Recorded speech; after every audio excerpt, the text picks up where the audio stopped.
Welcome to Trigger Sports, ladies and gentlemen. Thank you for watching. I'm Jared Chandler, and my partner, Travis Lavway, couldn't make it tonight. He had military obligations out there serving our country, so we thank him for that. Really appreciate it.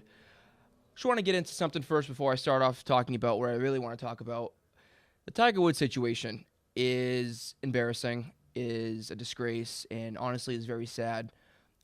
I don't think that there is a athlete that has had a worse downfall as quickly as Tiger Woods has. It started with the sex scandal in 2009, where him and his obviously now ex-wife got into all of that to do with the smashing of the window and his injury after injury, and his just failing at every single major that he's played in ever since. I just feel really bad for what his whole career has turned out to, and honestly, it's just a very sad outcome. Obviously, with opioid addiction in this country is nothing to joke about. I think Tiger Woods needs some help. I think the people that are close to him need to help him. And honestly, that's as far as I'm going to go with it. But I just wanted to bring that up, that I think watching somebody like I did growing up dominate a sport as he did, just fall off a cliff so fast is just such a shame. It's really such a shame. But let's get into something a little more positive. The NBA Finals are here after waiting for so long and after dealing with the playoffs that were having boring series, sweeps after sweep. We actually finally have a great series on our hand. Obviously, it's the Warriors versus Cavaliers round 3. I could have bet on this one in Vegas back in November, as I'm sure the majority of you guys had, and probably is the reason why it was a 2-1 odds that these two teams were going to play against each other again, and nobody would have won any money. But getting to it, Game 1 was great. It was great, obviously, if you're a Warriors fan or if you're a LeBron hater, which I can't say that I am either. But at the same time, I thought Kevin Durant proved himself tremendously. 35 points, 8 rebounds, 8 assists. I mean, guy's near triple-double. He was honestly the sole reason why I believe that the Warriors won that game. Without him having as great as a game he did, I don't really think that they get past Cleveland. Steph Curry obviously had another great game. Draymond Green doing his thing like he always does. But I just think that the Warriors right now are on a mission, and they are a bullet that is not going to be stopped right now. And obviously people are going to say, yeah, you know what, you have LeBron James, you have Kyrie Irving. They were down 3-1 last year, and they came back to win it all. And yeah, that's great and everything, but no. Kevin Durant's on a mission. Steph Curry's on a mission. And Draymond Green's on a mission. Draymond Green, if you are going to watch the new ESPN E60 that's going to come out on this Sunday, June 4th, give ESPN a little bit of promo there. Draymond Green actually does come out and say that he feels responsible for Golden State blowing that 3-1 lead last year because he got suspended for the kick. But overall, as the whole series goes about, I think it's going to be 7 games. I think Vince McMahon – oh, wait. No, not Vince McMahon. Adam Silver is going to make sure that this series does get pushed to 7 games, especially having such a terrible playoffs leading up to it. But I think once, make a long story short, I believe that the Warriors are going to win in 7 games, and I think your finals MVP is going to be Kevin Durant, and he's finally going to get a ring. He's finally going to hoist a trophy. Whether we agree with what he did, leaving Oklahoma City last year to come to join the already dominant super team in Golden State, is another story. But at the same time, if he wins it, he deserves it, and I think it's going to be Golden State again in 7 games. Moving on a little bit now, changing direction and changing sports. Going down to doing a little bit of NFL talk. It's an exciting time here. Summer's starting, weather's getting warm, everyone's in great mood, school's ending for the high school kids. It's football season now. I'm a coach. I coach Manchester Central High School here in New Hampshire, and I can't say that I can't be any more excited for football season. Needless to say, OTAs are here. Teams have been gearing up now for the past week or so, and that leads me now to kind of start thinking about football a little bit more. A couple questions I have going into this upcoming season is, can the Atlanta Falcons actually get over this extremely bad hangover that they're going to wake up from? Obviously, we all watched the Super Bowl. We saw the Patriots' 25-point comeback, in which, I still can't believe happened, and I remember sitting on the couch and saying to my father, it's not over, though. It's not over. And much as I kind of wanted it to be over because I thought it would be nice for Atlanta to win a Super Bowl, obviously, again, we all know what happened. It was incredible.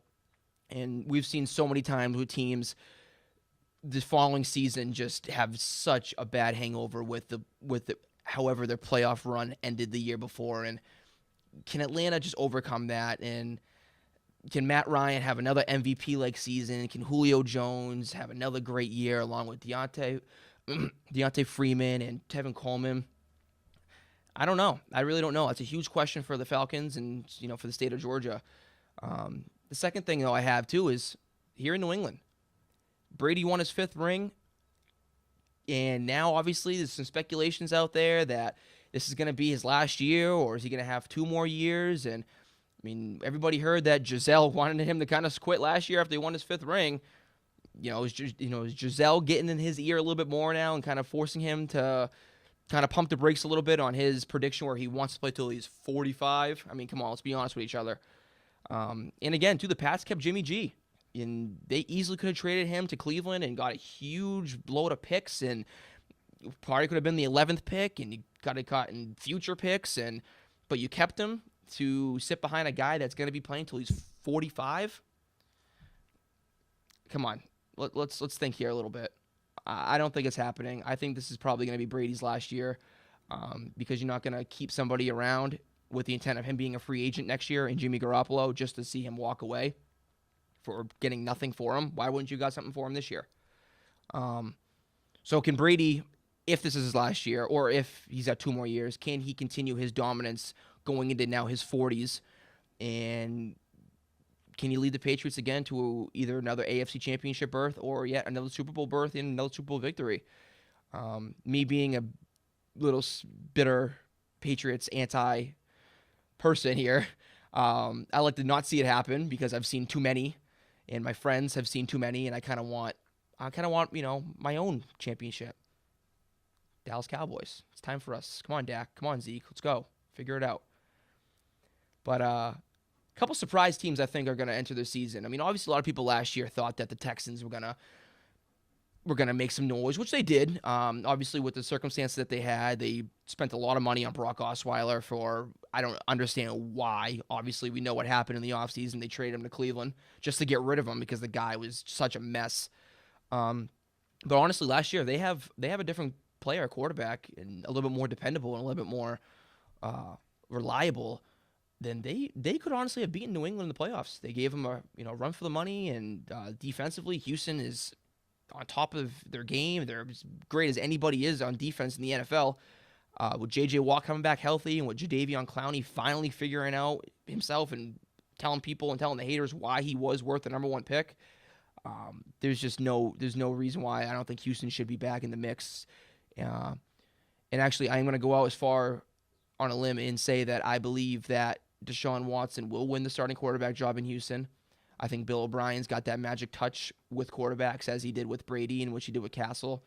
And I believe that Deshaun Watson will knock off the New England Patriots in the AFC Championship game and will be the first rookie quarterback to take a team to the Super Bowl. Dak Prescott became very close last year doing it. Obviously, he ran into a hot train here with Aaron Rodgers, but it's only a matter of time before it happens, and Deshaun Watson's a winner. We watched what he did at Alabama, pretty much single-handedly in the national championship game. The kid just knows how to win, and I think Houston scored huge with moving up in the draft to snag him. So you heard it here first. Houston Texans will make the Super Bowl this year with Deshaun Watson as their quarterback. My second sleeper team is going to be Tennessee Titans. Again, last year a lot of people said, Titans could be in the mix and this and that. But I think the Tennessee Titans are going to be one of those teams where, do I think they're going to win the division? No, because I just told you that the Houston Texans are going to go to the Super Bowl, and obviously the Titans and Texans are in the same division. But I think the Titans are going to be the 5th seed this year. I think they're going to go 10-6, and Marcus Mariota will be in the top 3 voting for MVP. You heard it here first. Marcus Mariota will be in the top 3 of MVP voting. The Titans did absolutely everything they could in their power to help this kid out. They drafted Corey Davis out of Western Michigan. Kid's a stud. And honestly, that was the one thing that he was missing last year in Mariota. He was missing a go-to target, and he got one. He's got great running backs with DeMarco Murray and with Henry. there's no reason why I don't think Tennessee should not be the 5th seed. And if you look at the whole AFC and its entire landscape, besides really the Pats, and I think Houston, obviously, Pittsburgh, and Oakland, give me another team that is a sure lock to make the playoffs. There really isn't one. I don't think there is one whatsoever. So Tennessee's going to be my other sleeper. So last week, if you watched the show, we were able to bring back the great Bambino, Babe Ruth. We kind of awoken him from the dead because obviously here at Trigger Sports with Dirty Water Media, we have that capability to do so. And today we're actually bringing back Aaron Hernandez, ladies and gentlemen. Aaron came back to us today to speak, and he's been resting for a few weeks now, and I don't think any of us were really too shocked when we heard about the news about him hanging himself in prison, but we're going to hang out with Hernandez a little bit today. So, Aaron, thanks for joining us. I really appreciate it. Can you hear me okay? Yes, I can. Awesome. Again, thank you so much for joining us today. I can't thank you enough. Obviously, I know you've only been sleeping for a couple weeks now, but I need to pick your brain for a little bit. What is your whole take on the Tiger Woods situation? Obviously, I know that you dabbled with a little marijuana in your day. I'm not saying I know Tiger Woods doesn't smoke marijuana. He didn't have any marijuana in his system at the time. He's obviously addicted to, or not addicted to, but he's had a little bit of trouble with painkillers. Can you just give me your thoughts on what you think about that? Well, I think that Tiger Woods should probably not drive while taking 5 Ambien and 3 Oxycontins. Not a good combination. Obviously, there was no alcohol in his blood, so we know it's purely drug-related. If he decides at one point to, I don't know, maybe focus on golf and not his back problems, maybe he'll come back. But I don't see him ever coming back as a true golfer anytime soon. Well, one can only hope, because I know a lot of the golf world does miss him out there on typical majors, competing with Lefty and Sergio Garcia and all them. It's a real shame again. Second question I have for you, Aaron. If you were, again, walking on this earth and you had the capability to get reinstated to the NFL and everything with Roger Goodell was all fine and dandy, and which team would you want to play for if you could not play for the Patriots, because they probably would not take you back? Probably either Cincinnati, because there's some killers on that team. Oakland. Not killers, but crazy. I can work with that. And hey, if they're crazy and I don't like them, I shoot them. I've been down this road before. It's all good. I think that, yeah. Oakland. I'd go Oakland. Well, and the fact too that Oakland has got a great chance of winning Super Bowl this year. And again, I heard that you've had some little tidbits and little run-ins and with some teammates. I remember you ran in with Wes Welker one time. I think it was your rookie season in New England. You almost gave him a run for his money because he got loud with you. So, needless to say, Aaron, I want to again thank you so much for waking up. Go enjoy wherever you are right now, and maybe we'll chime in and talk to you again soon. Well, folks, thanks for joining in with us tonight. I really appreciate it. It's our second show here at Trigger Sports with Dirty Water Media. I'm Jared Chandler. My partner, Travis Lavway, will be back next week. I really appreciate it. Thanks again.